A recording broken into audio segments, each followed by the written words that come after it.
सभी मित्रों को मेरा नमस्कार। आज हम पढ़ेंगे सिंधु घाटी सभ्यता। सिंधु घाटी सभ्यता राजस्थान के लगभग हर एग्जाम में आती है। ठीक है, अब शुरू करते हैं। सर्वप्रथम इसके खोजकर्ता देख रहे हैं चार्ल्स मेसन। ठीक है, 1828 में इनकी पुस्तक थी नेटिव ऑफ जनरीन। उसके बाद दो भाई थे, जेम्स बटन और विलियम बटन। 1856 में रेलवे पटड़ी भी जा रही थी उस समय, इन्होंने खोज की थी कुछ, लेकिन इन्होंने ज़्यादा इस पर ध्यान नहीं दिया। फिर अलेक्जेंडर गनीमन 1853 में। ठीक है, 1853 से 56 के बीच। सर जॉन मार्शल, ये भारतीय पुरातत्व विभाग के हेड थे 1921 में। Sir John Marshall. फिर दयाराम साहसी, हड़प्पा की खोज की थी राखालाल बनर्जी ने, मोहनजोदड़ो की। ठीक है, फिर काल देखते हैं। सर्वमान्य मत है, ठीक है, जॉन मार्शल का 3250 से 2350, ये जरूर इंपॉर्टेंट है, आता है।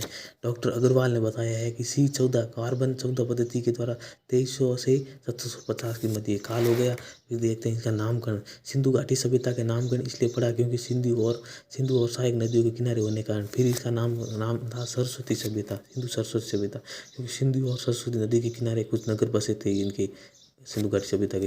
हड़प्पा सभ्यता इसको इसलिए कहा जाता है क्योंकि ये प्रथम सिंधु घाटी सभ्यता का प्रथम खोज इस हड़प्पा सभ्यता की हुई थी। फिर देखते हैं इसके उद्गम, किसने विदेशी मत है उद्गम के। सुमेरियन सभ्यता से इसका उद्गम हुआ, किसने कहा है कि लगभग मार्सन और हविल्दर और चाइल्ड और डी कौसाम्बी। ठीक है, इन्होंने कहा है विदेशी मत है, सुमेरियन सभ्यता भारतीय मत है, एक द्रविड़ सभ्यता इनकी उत्पत्ति हुई है, तो राखालाल बनर्जी ने कहा है। ठीक है, और TH रामचंद्र ने कहा है आर्य थे ये। अब देखेंगे सिंधु घाटी सभ्यता की विशेषताएं। नगरीय सभ्यता थी सिंधु घाटी सभ्यता। ठीक है, ये ग्रामीण सभ्यता थी नहीं थी, नगरीय सभ्यता थी। कांस्य युगीन सभ्यता थी। कांस्य युगीन से तांबा प्लस टिन मिलता है तो कांसा बनता है। सर्वप्रथम खोज तांबा की हुई थी, फिर टिन, फिर कांसा दोनों मिलाकर कांसा बन जाता है। ठीक है, आदि ऐतिहासिक सभ्यता वो होती है, या आदि ऐतिहासिक सभ्यता है वो होती है जिसमें लिखित प्रमाण तो मिले लेकिन उनको पढ़ा नहीं जा सकता, वो आदि ऐतिहासिक सभ्यता होती है। और एक होती है प्राक ऐतिहासिक सभ्यता। प्राकृतिक सभ्यता में न लिखित प्रमाण मिले, लिखित न मिले तो पढ़ेंगे कैसे। और एक ऐतिहासिक सभ्यता है, वो लिखित भी मिले और पढ़ भी सकते हैं। और एक शांतिप्रिय सभ्यता, यहाँ के लोग बड़े शांतिप्रिय होते थे और व्यापार प्रधान थे। व्यापार आंतरिक और बाह्य दोनों व्यापार थे, अंतर्राष्ट्रीय और अंतर्राज्य में।